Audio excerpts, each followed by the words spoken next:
A new chapter of labor. Section 1. The unseen workforce. A new chapter of labor. Many people are still working long after they thought they would stop. This has become a quiet truth for millions of older adults. The dream of a restful retirement has been replaced by the reality of a morning alarm. Some people choose to keep working. They find joy. They find purpose. But many others must work. They need the money to pay their bills. They need it to afford medicine. They need it to keep their homes. This path is not always easy. It can challenge a person's pride. It can take a toll on their health. It can feel deeply unfair. This isn't the retirement promised on television or in magazines. It's a different story lived out in quiet moments before the sun comes up. It's the story of packing a lunch instead of planning a trip. It's the sound of a time clock punching in while friends head to the golf course. The reasons for this are complex and varied. The landscape of work and retirement has shifted under our feet. For many, the ground no longer feels solid. Understanding this reality is the first step. It allows us to see the people behind the statistics, each with their own story of resilience and effort. We often talk about retirement as an ending. It is seen as the finish line of a long career. But for a growing number of people, it is just another turn in the road. It is a new chapter of work, one they did not expect to write. This chapter can be filled with unforeseen challenges. It can also be a place to find new strengths. Acknowledging the difficulty is important. It honors the courage it takes to get up every day and continue contributing. These are not just workers. They are pioneers of a new, evolving stage of life, navigating it without a map. The conversation about this topic is often whispered. It is discussed between friends in the privacy of a doctor's office. It's time to bring it into the light. We need to talk about what it means to be an older worker in a world that often celebrates youth. We need to understand the pressures, the pains. Most importantly, we need to find ways to support the dignity and well-being of every person who is still punching the clock. This is a shared story, and it deserves our full attention, our empathy, and our respect. Section 2. The reasons we keep working, more than just a paycheck. Why do so many people work past the traditional age of retirement? There are several powerful reasons, and money is often the biggest one. The financial ground has shifted for many generations. Company pensions, once a reliable cornerstone of retirement, have become rare. Personal savings may have been hit by economic downturns or unexpected life events. The cost of living continues to rise steadily. Housing, food, especially healthcare. For many, Social Security benefits alone are simply not enough to cover these essential costs each month. Beyond the numbers on a bank statement, health insurance is a critical factor. In the United States, employer-sponsored health plans are a lifeline for millions. The prospect of losing that coverage before becoming eligible for Medicare can be terrifying. The cost of buying private insurance can be overwhelming. Even with Medicare, there are gaps in coverage and out-of-pocket expenses that can quickly add up. For many older adults, a job is the only viable path to affordable health care for themselves and their spouses. It is a practical decision born out of a need for security and peace of mind. But the reasons are not always purely financial. Work provides structure and a daily routine. It gets you out of the house and into the world. After decades of a structured life, the open-ended days of retirement can feel disorienting and empty. A job provides a schedule. A job provides a set of responsibilities. A job provides a reason to get up in the morning. This routine can be a powerful anchor, offering a sense of normalcy and stability in a new phase of life. It provides a rhythm to the week that can be comforting and grounding. Work is also a primary source of social connection and purpose. It is a place where we solve problems. It is a place where we contribute our skills. It is a place where we feel like part of a team. For many, their professional identity is a huge part of their self-worth. Section 3. The weight of working. Shame, anger, quiet humiliation. Working past the age you plan to retire can bring up a lot of difficult feelings. Shame is often one of the heaviest. Many older workers carry a quiet, internal story that they have somehow failed. They look at their financial situation and feel a deep sense of personal responsibility. I should have saved more. I should have made better decisions. This feeling of failure can be isolating. It makes it hard to talk about the struggle. People may hide their reality from friends and even family, afraid of being judged or seen as irresponsible. This sense of shame can be compounded by comparing themselves to others. Former colleagues enjoying a life of leisure, friends traveling, spending time with grandchildren. Each social media post or holiday card can feel like a small cut. It reinforces the feeling of being left behind. This comparison game is a thief of joy. It creates a narrative of less than that can be incredibly damaging to a person's self-esteem.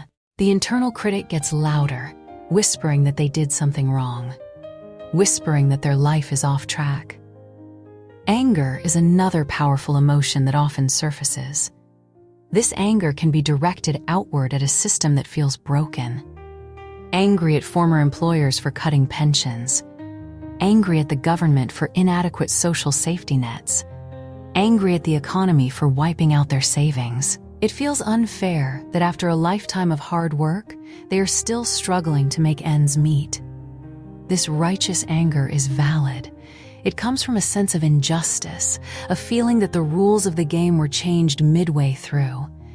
It is the frustration of having done everything you were told to do, only to find it wasn't enough. Section 4. The modern gauntlet. Young bosses and new technology. The modern workplace presents its own unique set of challenges for older workers.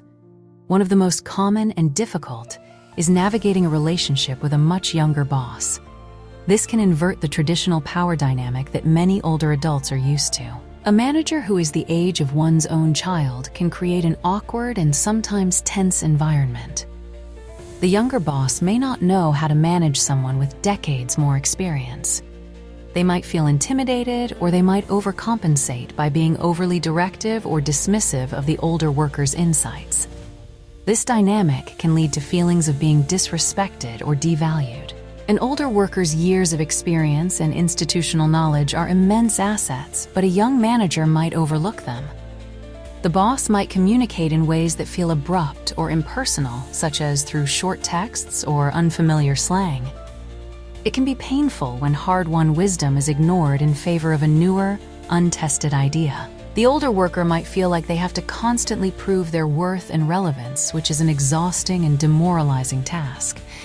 It is not about age itself, but about a lack of mutual respect and understanding. Technology adds another significant layer of stress. The pace of technological change is relentless. Software gets updated, new systems or implemented tasks that were once done on paper are now done on a screen. For someone who did not grow up as a digital native, learning these new tools can feel like learning a foreign language. The interfaces can be confusing, the text can be small, and the fear of clicking the wrong button and causing a major problem is very real. This can lead to a constant, low-grade anxiety throughout the workday. This struggle with technology can feel deeply embarrassing. It can create a fear of looking incompetent in front of younger, more tech-savvy colleagues. Asking for help can feel like an admission of weakness. Simple tasks can take longer, leading to frustration and a sense of falling behind. The pressure to keep up can be immense. It can feel like being in a constant state of catching up, never quite mastering one system before another one is introduced. Section 5. The body's ledger: physical strains and silent pains. As we age, our bodies naturally change. Continuing to work in a demanding job can take a significant physical toll. The early mornings and long hours that were manageable in one's 30s and 40s can become a source of chronic exhaustion in one's 60s and 70s. The body's ledger keeps a careful account of every demanding shift and stressful deadline. The mind may feel willing, but the body often protests. Aches and pains that were once temporary can become constant companions. The back, the knees, and the joints often bear the brunt of the strain. There is a quiet grief in this reality. It is the pain of a body that is tired. It is the wish for more rest, for quiet mornings without the jarring sound of an alarm clock. Older workers might watch their retired friends playing golf gardening while they are punching a time clock. This contrast can highlight the physical sacrifices they are making. They might have to spend their weekends recovering from the work week rather than enjoying hobbies or time with family. The fatigue can be more than just physical. It can be a deep, soul-level weariness. The physical demands of a job can also create a cycle of pain and stress. Standing for long hours on a hard floor can lead to sore feet and an aching back. Sitting at a desk all day can cause stiffness in the neck and shoulders. These physical discomforts make it harder to focus and be productive at work. This, in turn, can increase mental stress, which can then manifest as more physical tension in the body. It becomes a difficult loop to break. The body is sending clear signals that it needs more care and rest, but the demands of the job make it difficult to listen. Managing health becomes a more complicated juggling act. There are more doctor's appointments to schedule and chronic conditions to manage. How can older workers cope with these very real challenges? There are no magic solutions, but there are small, practical steps that can help you find your footing. These actions can make the workday more manageable and protect your well-being. The first step is to gently care for your body. If you stand a lot, invest in comfortable, supportive shoes. If you sit at a desk, take a moment every hour to stand up and stretch. Even small movements can ease stiffness and prevent pain from setting in. Drink plenty of water throughout the day to stay hydrated, as this helps with energy and focus. Second, don't be afraid to ask for help when you need it. This is not a sign of weakness. It is a sign of wisdom. If you are struggling with a new piece of technology, ask a younger colleague for a quick tutorial. Most people are happy to help. I'm having trouble with this new software. Could you spare 5 minutes to show me how to do this one task? Asking for help saves you time and frustration. It also builds bridges with your coworkers. Know your rights as well. Age discrimination is illegal, and you do not have to tolerate unfair or disrespectful treatment. Third, learn to set gentle but firm boundaries. Your energy is a finite resource, and you need to protect it. It is okay to say no to taking on extra hours if you are feeling exhausted. It is okay to leave work at work and not check emails in the evening. You might decide to work from home one day a week if your job allows it. Setting boundaries is about honoring your own needs. It ensures that you have enough energy left for the things in your life that bring you joy and rest, a hobby time with your family. Finally, get organized with simple, low-tech tools. A paper notebook can be your best friend. Write down your tasks for the day and cross them off as you complete them. This provides a sense of accomplishment and keeps you from feeling overwhelmed. Use sticky notes to remind yourself of important password steps for a new process. A simple alarm on your phone can remind you to take a break, attend a meeting. These small systems reduce mental clutter and free up your brain to focus on the work itself rather than trying to remember everything. Coping with the emotional weight of post-retirement work requires tools for the mind, not just the body. One of the most powerful mental tools is to change the story you tell yourself. When feelings of shame or failure arise, gently challenge them. Instead of thinking, "I failed to save enough," try reframing it. You could tell yourself, "I am resilient. I am doing what I need to do to take care of myself and my family in a changing world." Your story is not one of failure. It is one of strength, adaptability, and perseverance. You are showing up every day, and that is a victory. Setting small, achievable goals can also make a big difference. Instead of feeling overwhelmed by the entire job, focus on one small task at a time. Your goal for the morning might simply be to answer 5 emails. Your goal for the morning might simply be to complete 1 report. When you achieve that small goal, take a moment to acknowledge it. This practice of setting and celebrating small wins builds momentum and confidence. It breaks a daunting workday into manageable pieces. It shifts the focus from how far you have to go to how far you have already come today. Social support is absolutely essential. You are not alone in this experience. Find someone you trust to talk to about how you are feeling. This could be a spouse. This could be a close friend. This could be a sibling. This could be a trusted coworker. Sharing your worries out loud can lessen their power. When we speak our shame, it begins to lose its grip on us. A compassionate listener can remind you of your worth and offer a different perspective. They can reflect your strength back to you when you are unable to see it yourself. Connection is the antidote to isolation and shame. It is also important to find and celebrate meaning in your work beyond just the paycheck. Look for small ways your contribution makes a difference. Perhaps you can mentor a younger colleague, sharing a piece of wisdom you've learned over the years. Maybe you can solve a tricky problem that no one else could figure out. Or perhaps your contribution is simply bringing a calm, steady presence to a chaotic environment. Take pride in these moments. They are reminders that your experience is valuable and that your work matters. These acts of service and connection can refuel your spirit. Let's talk about specific strategies for the toughest situations. When you have a younger boss who seems dismissive, the key is calm and clear communication. Try to approach interactions from a place of collaboration, not confrontation. You can say things like, "I have some experience with a similar project. Would it be helpful if I shared what worked in the past?" This frames your experience as a helpful resource, not a challenge to their authority. If instructions are unclear, ask for clarification in a non-confrontational way. For example, "I want to make sure I get this right for you. Could you walk me through the steps one more time?" When technology feels like an insurmountable mountain, break it down into small hills. Focus on learning one task at a time. Don't try to master the entire new software program at once. Ask for help with a specific goal, like, "How do I create an invoice in this new system?" Create your own cheat sheet with step-by-step instructions for the tasks you do most often. Keep it on your desk for easy reference. Remember that practice is the key. The more you use the new technology, even for small things, the more familiar and less intimidating it will become. Celebrate every small technological victory. What can the workplace do to help? Employers have a role to play in creating a more inclusive environment. They can offer training sessions that are specifically designed for different learning styles.